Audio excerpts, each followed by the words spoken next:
Well, this escalated quickly. Making clearance to get this thing nice and low.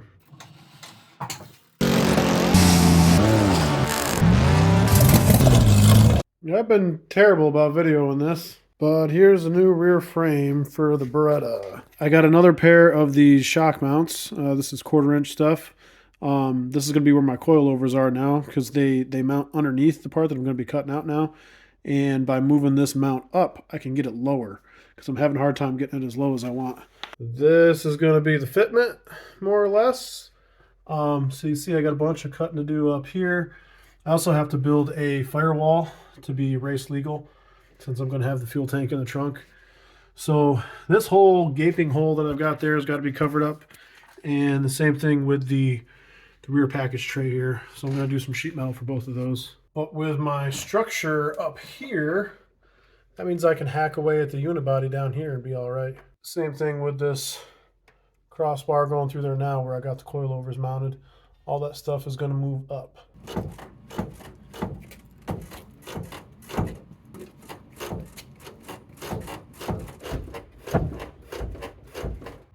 So right now I've got the coilovers adjusted as low as they'll possibly go, which is actually too low because I don't have these take-up springs in there yet. And even fully compressed, these take-up springs take up some space. But I had to cut some clearance. My torque arm was hitting. I knew that was going to happen. So I started the butchery here to make the clearance that I need for that. And same thing with the axle itself.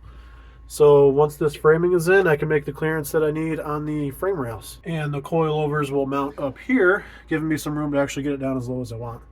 Okay, and here you can see why I bought those take-up springs, because this is with the suspension fully extended, and the coil spring falls right out of the pocket. So you need those take-up springs to keep everything aligned. And the idea is they're really low spring rate, so they compress basically to nothing.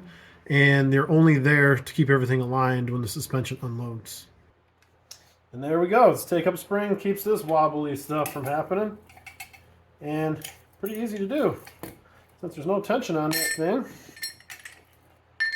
And these are really, really light spring rate. You can compress them by hand pretty easy.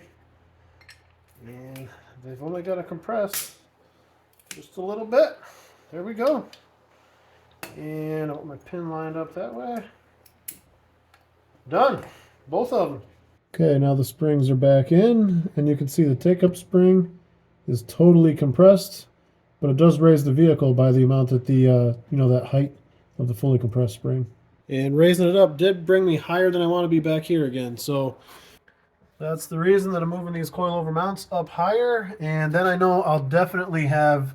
There's a bunch more adjustability in the coilover brackets to come up.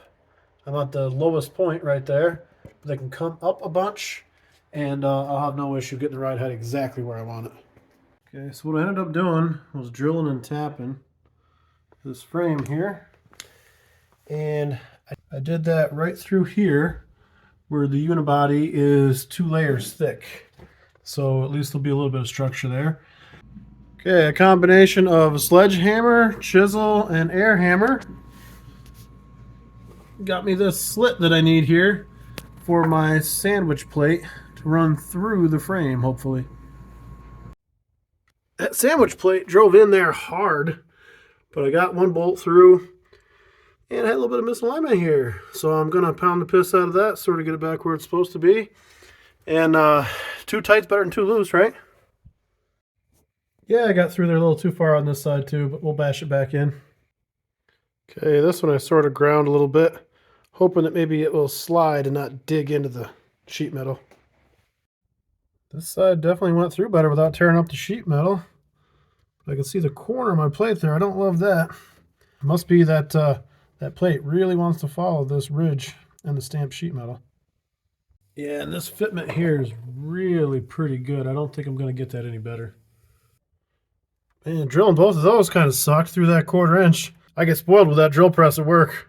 There, drilled and tapped a new hole. And I'll be right in the meat of that sandwich plate.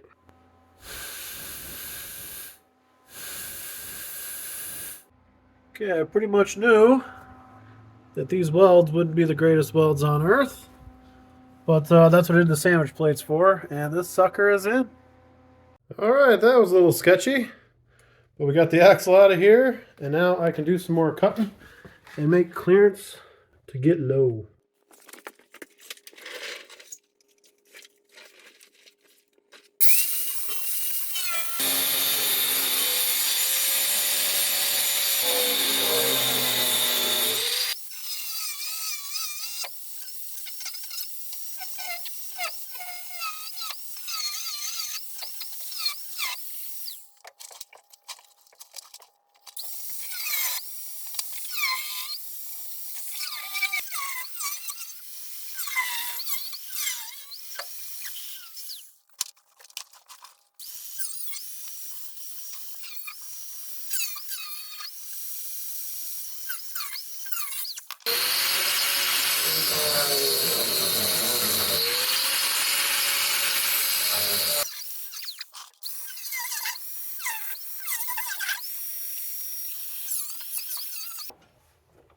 Okay, I wondered how this was going to go.